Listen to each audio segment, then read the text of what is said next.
having a relationship with a human and a horse. It sounds irrational, but how can that possibly spill over into everyday life? Welcome to Whispering Grace Horses. This is a story that I've been wanting to tell for quite a long time, and I'm going to give you a chance to meet the people who created Whispering Grace, Bill and Marcia Shearer. Horses don't care about tomorrow. You walk into a horse's stall, they can tell whether you've had a good day or a bad day. They can tell whether you want to be with them or whether you don't. So what happens when someone comes? Let's talk a little bit about that. We have people that come to us, families that come to us, and for the purpose of, would you work with my daughter? And so we work with their daughter for a couple weeks, and then we come back in from working with the daughter, and that mom or dad's in the stall with the horses, petting on horses.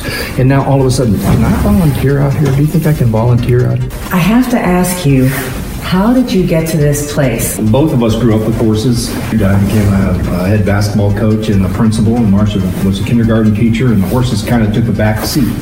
And then we got back into horses here about 5 years ago, and wow, did we get back into them. It's just developed into now. We started out with 2 families in 2012, and now we're approaching over 200 families. Marcia, you can give me an example of a story that was a success story that, you know, everybody would want to hear about.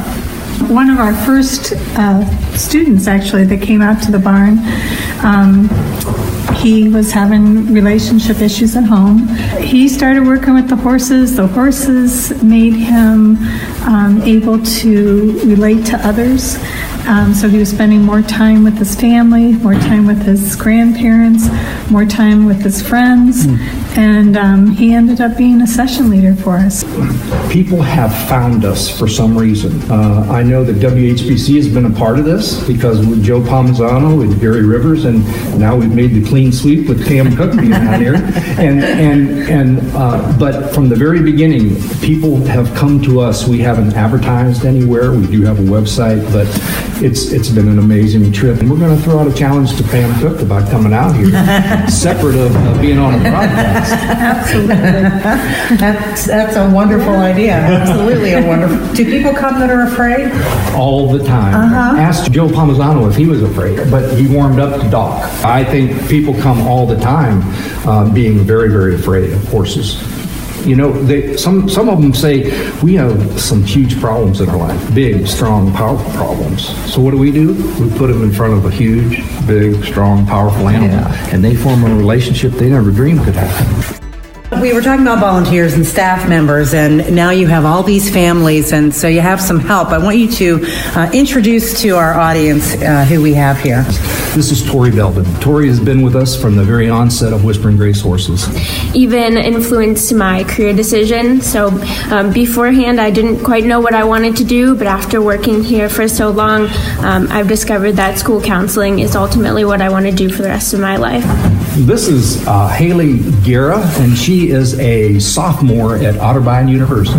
The reason you come here is to find a second family. You have your home, you have your own family, but sometimes it's not where you need to be. Sometimes you need someone outside that, and every time you come here, there's at least someone, even if it's just a horse that wants to be your friend. You have a new family every time you come. I think the biggest thing for coming here is that when you come in that door, you're going to feel wanted and loved every single time. We want those session leaders to have those kids feeling like they can't wait to get into the barn, or the adult waiting to get into the barn. And of course, the fact that it's free, no charge.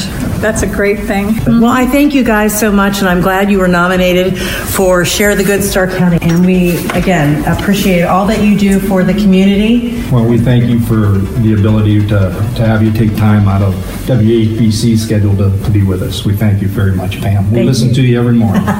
Thank you very much. Okay.